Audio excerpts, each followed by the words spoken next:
good morning, or whatever moment you're listening from. Welcome to your Monday Morning Reframe. I'm your host, Tammy Nucci. This is a space for early learning leaders, educators, and advocates to pause, reflect, and reconnect with the purpose behind the work we do every single day. Here in the lounge, we explore the stories, challenges, and insights shaping our field through the reframe method, a leadership approach that I created to help educators shift perspective and lead with intention. It's a simple but very powerful process. Recognize what matters, reconnect with your purpose, reframe your perspective, and rewrite the story moving forward. Because when we change the way we see our work, we then change the way we lead. So let's settle in and get into today's conversation. What if the biggest barrier to emergent curriculum in early childhood education isn't time, resources, or training? What if it's comfort? Because if we're honest, themes are comfortable. We do apples in the fall, back to school, farm animals, community helpers, whatever it might be. Themes give us something tangible. They help us plan, they help us organize the classroom, and they make learning visible. But what if some of the most meaningful learning in early childhood doesn't begin with a theme at all? In today's conversation, I want to explore why themes feel so safe for educators and why stepping away from them can feel uncomfortable, and how reframing emergent curriculum might actually make learning deeper, more engaging, and often more joyful for not just the children, but for you as the educators. Most of us learn to plan using themes. Themes provide structure, they help organize materials, they plan activities, and prepare the week ahead. And in classrooms where so much is happening at once, that predictability can feel so reassuring. Themes are tangible. They're visible on the walls, in the classrooms, in the materials on the shelves, and in the activities we prepare. But if we slow down and really watch the children, something interesting happens. Children rarely arrive each day thinking about the theme that we've planned for them. They arrive with their own ideas, their own questions, their own curiosities. They notice things we might overlook. They wonder about things we never planned, and those moments are often where the deepest learning begins. Let me tell you a quick story. I remember many years ago when I was working as an educator, many years ago in a preschool room. One day the children were all gathered around a tree in the playground and they were clearly focused on something. Instead of walking over and immediately joining their play, or as I say now, interrupting their play, I decided to pause. I moved a little closer and quietly listened to what they were talking about. Often as educators, we enter children's play without invitation, and sometimes without even meaning to. We interrupt what already is unfolding. So that day I chose to stay quiet. I didn't want to interrupt what I was witnessing. And when I looked in the direction the children were pointing, I noticed two small orange pieces of construction wire sticking out of a tree from an old fence. The children were pointing excitedly at what they believed was a crab living in the tree. It took me a moment to understand what they were seeing, but when I did, it made perfect sense. Those two small pieces of wire looked exactly like crab claws. Now, what happens next in moments like this really matters. Often our instinct as educators is to correct the moment. We might say something like crabs don't live in trees, or that's not a crab, it's just a piece of wire.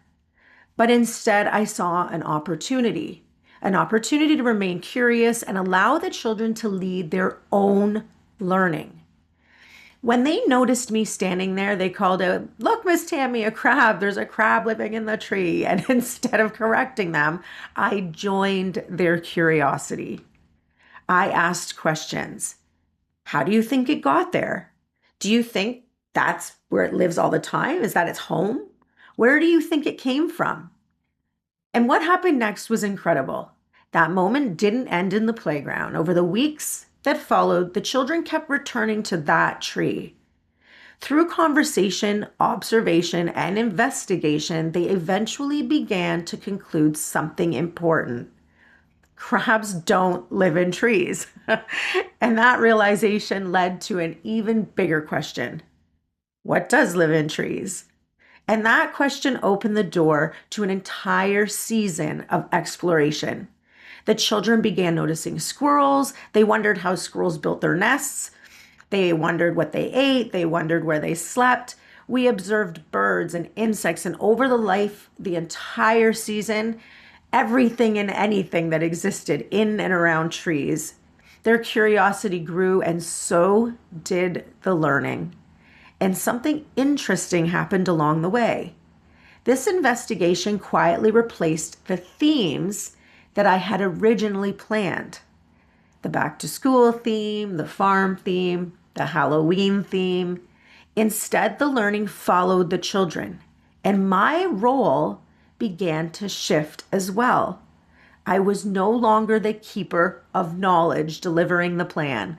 I was learning alongside the children, listening, supporting, ensuring that they had the tools and opportunities they needed to explore their ideas. That experience stayed with me because it helped me understand something important. Themes are tangible. They are concrete and visible, but emergent curriculum is different. It's quieter. It doesn't begin with something we place into the environment. It begins with something we notice. Themes are visible on the walls of the classroom, but emergent curriculum is visible in the thinking of the children. So what exactly is emergent curriculum? Emergent curriculum begins with the careful observation of children. Educators pay attention to what children are noticing, wondering about, and exploring. Those interests become the starting point for learning. Instead of beginning with a predetermined theme, the curriculum emerges from children's curiosity. That doesn't mean educators stop planning. It simply means planning begins somewhere different. It now begins with the child. At the heart of emergent curriculum are two very important practices: interpretation and responsiveness.